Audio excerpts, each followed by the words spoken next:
вечер од Вашингтон, го гледате ТВ журналот News Flash на гласот на Америка на македонски. Јас сум Јаре Боаджиевски. Покрај економската криза на домашен план, новата влада работи интензивно и на надворешно политички прашања. Председателот Барак Обама разговараше со секретарот за одбрана Роберт Гейтс за војната во Авганистан. Денеска државната секретарка Хилари Клинтон со своите колеги од Германија и Британија ќе разговара за војната во Авганистан, но за иранската нуклеарна програма.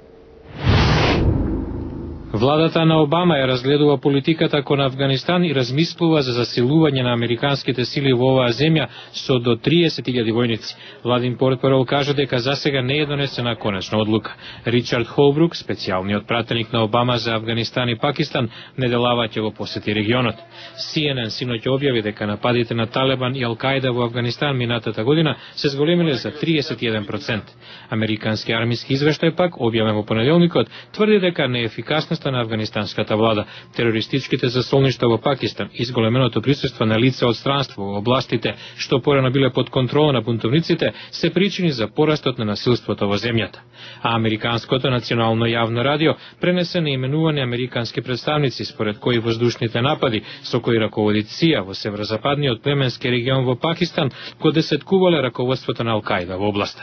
Ситуацијата во Авганистан и регионот ќе бидат тема и на денешните одвоени средби на американската државна секретарка Хилари Клинтон со колегите од Британија, Дейвид Милибанд, и од Германија, Франк Валтер Штајнмајер. На дневен ред, според најавите, ќе се најде иранската нуклеарна програма.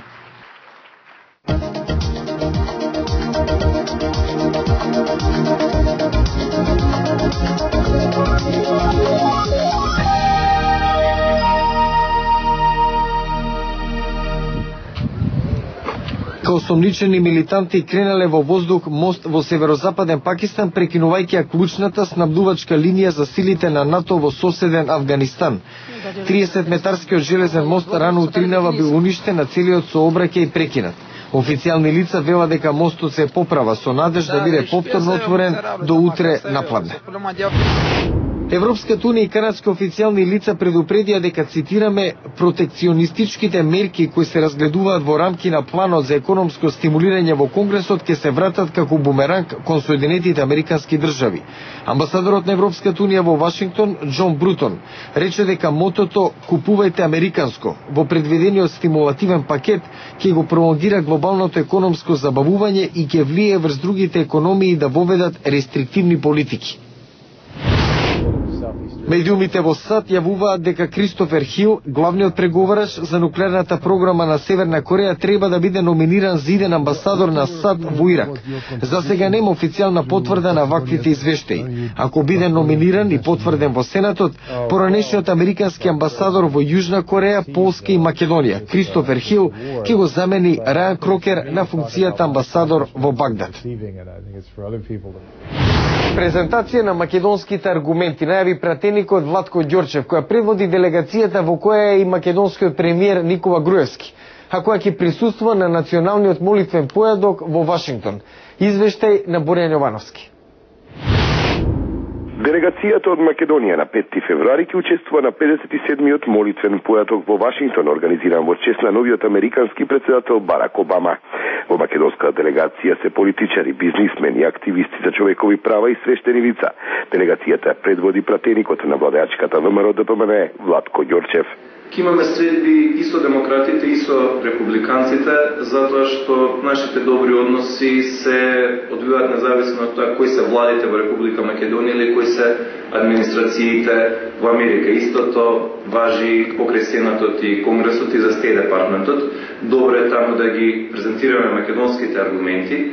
За нас е особено важно да ги кажеме нештата кои се однесуваат на името на Република Македонија, нашите контакти со НАТО, меѓународните мисии и другите работи кои што се релевантни за односите помеѓу Америка и Македонија.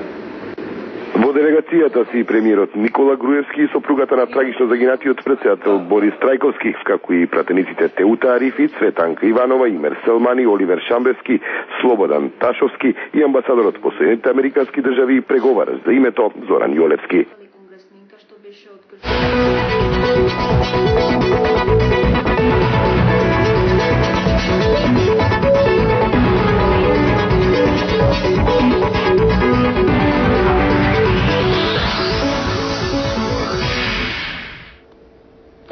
продолжение на News Flash, по неполни 2 недели откако Барак Обама стана претседател на САД, аналитичарите забележуваат поинаква атмосфера во Белата куќа.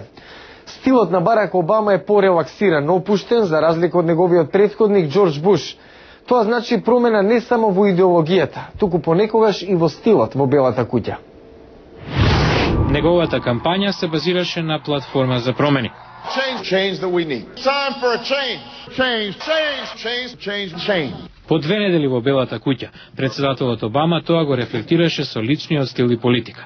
Првиот закон на кој стави подпис и молеснува на работниците да тужат за дискриминација во плата. Конгресот се обиде да го усвои законот минатата година, но Белата куќа на Буш и сенатските републиканци го блокира. Подпредседателот Џо Бајден пак, минатиот петок, им посака добре дојде назад во Белата куќа на, цитираме, нашите пријатели од синдикатот.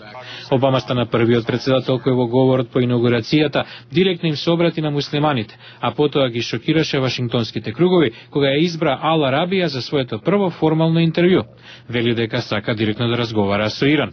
Ја назначи Хилари Клинтон, својот довчерашен конкурент на председателските избори, за државен секретар. Покрај политичката идеологија, во Белата куќа се наметнува и лежерниот стил. Првиот ден во овалната канцеларија, Обама го мина без сако, телефонирајќи им на светските лидери. Многу различно од протоколот за време на владата на Буш. Еднаш државниот секретар Колин Пауел не можел да влезе на состанок затоа што задоцна. А со Обама? Извинете, малку доцнеме. Стилот на облекување на председателот Обама е релаксиран, а односот со медиумите шеговит. За жал, ќе мора да ве испрелам. Обама не е од Вашингтон, каде доминира формален начин на однесување. Тој е роден на Хаваите, каде популарен начин на поздравување е шака. Тоа значи, опуштете се и не грижете се. На прашањето на нашата последна анкета дали се согласувате со преименување на објекти и патишта во Република Македонија со антички имиња и символи, 81% испитаници се изјасниле позитивно, додека 19% не се согласуваат. Јас сум Јане Бојаджиевски од студиото во Вашингтон. Го гледавте ТВ журналот News Flash на гласот на Америка на македонски.